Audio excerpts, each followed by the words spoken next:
Welcome to a special edition of NC Transportation Now. I'm Crystal Feldman. This week, we take a look back at the past 4 years and the accomplishments achieved under the leadership of Governor Pat McCrory. When Governor McCrory took office in January 2013, he set 3 clear priorities for transportation: be more efficient and strategic in how we fund transportation projects, develop a 25-year plan that leverages the state's infrastructure to promote economic growth, and improve customer service at the Division of Motor Vehicles. Within the first 6 months of taking office, Governor McCrory gained overwhelming bipartisan support for a new transportation funding formula that takes the politics out of road building by funding projects based on data-driven scoring and local input. The legislation, known as the Strategic Transportation Investments Law, was signed by the governor on June 26, 2013. The new funding formula was first used to develop the department's 2016 to 2025 10-year transportation plan. Approved in 2015, the plan demonstrated that the new formula was working as intended and even exceeded our expectations, funding nearly 3 times as many highway projects and supporting almost twice as many jobs as the old formula. Governor McCrory recognizes that transportation infrastructure doesn't just move people and goods, it also plays a critical role in economic development and quality of life. In September 2015, the governor released his 25-year vision for transportation in North Carolina, which provided a roadmap for long-term transportation investments that better connect our citizens to jobs, education, healthcare, and recreation. From Manio to Murphy, projects across the state demonstrate the success of the governor's vision to better connect North Carolinians and support job creation.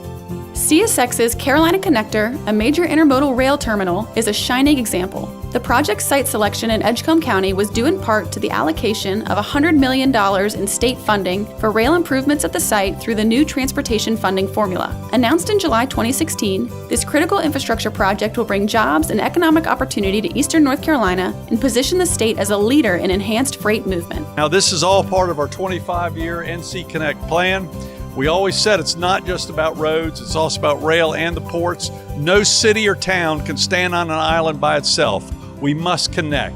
The governor also increased funding to modernize the state's ports at Wilmington and Morehead City. This allowed the Port of Wilmington to make upgrades and welcome the first of many post-Panamax vessels. Another significant achievement made by Governor McCrory and NCDOT was the groundbreaking of the new Herbert C. Bonner Bridge in the Outer Banks after a settlement agreement resolved decades of legal and other delay. The new bridge is scheduled to open to traffic in November 2018. In keeping with the governor's goal of improving customer service, the Division of Motor Vehicles launched the Driving Change Initiative to reduce wait times and improve customer experiences at DMV offices. In response to the division's first ever customer service survey, DMV introduced extended hours at its busiest driver license offices around the state, including weekend hours in some locations. Now, 85% of North Carolinians live within a 30-mile radius of an office that offers extended hours. In the fall of 2015, DMV debuted online driver license renewal, and to date, more than 600,000 North Carolinians have avoided the line by renewing their licenses online. Other DMV improvements made in the past few years include driver license office upgrades to enhance efficiency and improve customer experience, including the acceptance of debit and credit cards. DMV also implemented mandatory customer service training for all driver license examiners. In addition, the division began deploying portable state-of-the-art mobile offices across the state, replacing the aging and less economical RV-style mobile units. The new units allow DMV to service more residents in rural areas.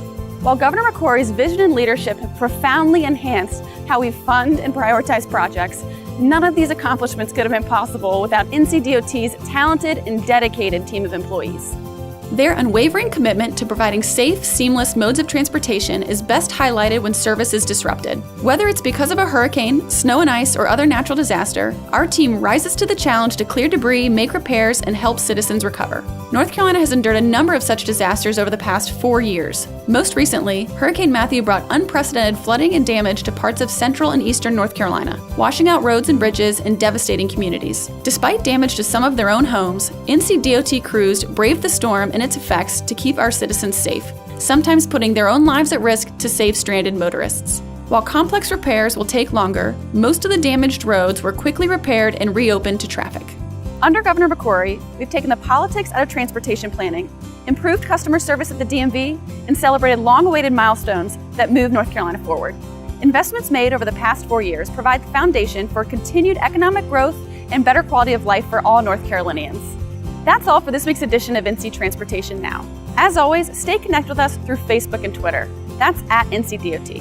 And from everyone here at the North Carolina Department of Transportation, safe travels and Happy New Year.